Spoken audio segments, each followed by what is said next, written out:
We may not know where is Prigozhin, but what we do know is that the Wagner Group is alive and doing well, and it seems like the Wagner Group is moving a bit too close to Poland. Now, Poland is a NATO ally, so great point of concern or dangerous point in this war where Wagner Group is getting a bit too close to Poland. Greece evacuate 19,000 people due to the heat wave and fires, and Sanchez in Spain may have been re-elected, but it seems like the parliament is very well divided. None of the parties may have enough seats to make a difference. What does that mean to Spain? Also, San Francisco Federal Reserve actually hired someone to move their project on CBDC. These are a few of the things we're going to be discussing in today's video.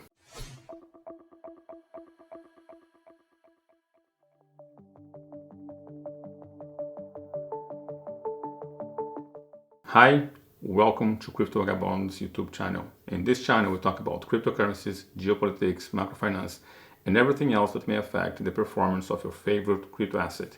If you do like this kind of content, please subscribe to the channel and click the notification bell. Now let's start the video of today.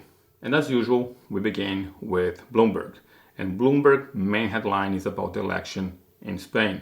I have made a video about this where I talk about Sanchez being elected as a choice between two other candidates, one being very extreme right and the other one being too extreme left for the public, and Sanchez was elected. Now on the re-election, seems like he got re-elected, but he fails to get enough seats on the parliament. So neither him nor the opposition have enough seats to make a difference, and it seems like the separatist groups will be having a greater leverage because now you would need the seats held by the separatist group in order to make a difference or to get things approved in Spain. Also, Greek wildfires displaced 19,000. This is the country's biggest evacuation. Temperatures have been risen and it is causing problems throughout Europe. This also means more problem economically in terms of price of food. Now, talking about price of food, remember the grain deal was not renewed and Russia is not really allowing, or Vladimir Putin is not really allowing for boats to go to Ukraine. And his allegation is that any boat going to the Black Sea to a Ukrainian port will be considered a war ship or will be considered an act of war and will be attacked because in his view, those boats are being used, or those ships are being used to supply Ukraine with weapons and not just grains. Also, they agreed to extend the grain deal, and this is Vladimir Putin's argument. I'm not saying agree or disagree, but I think he may have a point. The thing is, the idea was for there to be no sanction on food because remember, food is beyond the importance of the territorial conflict of Ukraine. Now, Vladimir Putin have allowed for grain to flow in exchange for no sanctions on Russian fertilizers, and the West has not really honored their end of the deal, and Vladimir Putin saying, we have honored our end, now the West has not honored their end in removing sanctions, so no more grains coming to Ukraine. Now, remember this happens when Ukraine is having a counteroffensive, Ukrainian armies have damaged a bridge in Crimea, and now Russia has made the most strong attack in Odesa, destroying a cathedral. At least that's the allegation. Now, Vladimir Putin says that the cathedral was not destroyed by the Russian attack, but was destroyed by Ukrainian because there is an anti-Russia sentiment in Ukraine. I don't know which one is true. I wouldn't be surprised that there is an anti-Russian sentiment in Ukraine. Please, if you do know about this, let me know on the comments below. Now, of course, all of this creates more escalation of the war, more friction, and now it seems like the escalation is coming close to a NATO ally. I made a video about Vladimir Putin, commentary about Poland, link above, but here we have it. Putin rallied Warsaw with remarks on Friday that Western territories given to Poland in the wake of Nazi Germany's defeat 1945. This is not really a lie, it is just a part of story. He's missing other portions of story, at least on my view. What is your view? Please let me know in the comments below. When the country's eastern region were taken over by Soviet Union, and that was a gift from the communist leader Joseph Stalin. This is a way in which he's twisting part of story to benefit him. Remember, in a war, the first one to be murdered is truth. Putin also warned Poland that he would treat any aggression toward his ally Belarus as an attack on his own country. I made a video about this, link above. That followed Warsaw's recent decision to send troops to enforce its eastern border in response to the presence of the Wagner mercenary forces on its neighbor Poland, which is a NATO member. Now, one thing that is really triggering my curiosity or making me very curious about this is, let's say the Wagner Group does attack Poland. The Wagner Group is not a Russian army, they are private mercenaries. If you want to find out more about the Wagner Group, there's a link above where I break down who they are and how they operate.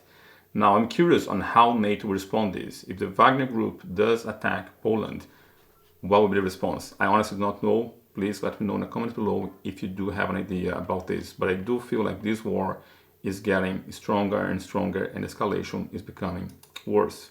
Now, Zelensky is urging for a sky shield after the Odesa strike. The thing is, Russia has made strong attack in Odesa, including the damage of a cathedral, and now the cathedral is an Orthodox cathedral or church. Now, remember, the Orthodox religion is basically Russian, and Vladimir Putin is saying that his attack did not include the damage of the church. He is alleging that the Ukrainians army have attacked this with their own missiles. We're never going to know the truth. The thing is, the religious ceremony on this cathedral has been suspended. And this, of course, is a response to the attack that Ukraine has done and caused damage on the Crimea bridge. I do not want to be in either shoe. I would not like to be Zelensky. I would not like to be Vladimir Putin. But the thing is, the West is helping Ukraine, and I don't think Ukraine can fight this war without the help of the West. And Zelensky has been, I'm not going to read the article, but the article talks about how Zelensky is not being really grateful. And it seems like the West is not really happy or satisfied with how slow the counteroffensive is going. And also the cost of it. It seems like a lot of the military equipment given to Zelensky or given to Ukrainians have been lost on the first 2 weeks of the counteroffensive, and now they're asking for more. Now, I think with the grain deal not being there, that's going to increase the price of food in Europe and other places in the world. And I think this is going to put a lot more pressure for everyone to push, or all the other nations put pressure to bring this war to an end. Because I believe with the increase in price of food or inflation, the West may not feel that it is a good idea to continue sponsoring Ukraine on this very long war. And I remember when the war began, most people thought this war was going to go for a few months. And I think it's going to be a long war. And I think the West, and of course Russia as well, they are suffering with economical consequences of this war. And I think with the grain deal being over, the West is going to have more consequences of this war. And I hope not, but I think the West is going to feel that it's too expensive to continue sponsoring Zelensky. That's my view. What is your view? Please let me know on the comments below. So that was on geopolitics and traditional market. There's not really much happening in crypto. Bitcoin price is now over 30 days at 30K. I have made a video about that. Link above to you guys. But I got this. Federal Reserve San Francisco is hiring crypto architect for CBDC project. I'm not going to read the article, but we have talked a lot about CBDCs, and they are not crypto, and the consequence of CBDCs, and some Federal Reserve members are not really pro CBDC. I have made a video about this, link above. The thing is, CBDCs are unescapable. They will come. The issue is, at least for the West, where things seem to be a bit more sane, there's a problem. There's a technological problem, but there's also a problem of intermediation. How can the central bank issue CBDC and still preserve the importance of commercial banks? I think that is one of the biggest issues of CBDC. There are other issues. If you see other issues more important or more relevant than this one, please let me know in the comments below. Now, eventually, CBDCs will be pushed. And I don't think it's going to be a flip like, oh, today there is cash, tomorrow there's no cash, everything's CBDC. I think it will go gradually. And I think slowly they're going to start to find ways to solve the intermediation problem. At least that's my view. What is your view? And with this, I wrap today's video. And my question to you is, what is your view on this war in Ukraine and the conflict reaching Poland? Let me know in the comments below. And what are your thoughts on CBDC? Let me know in the comments below.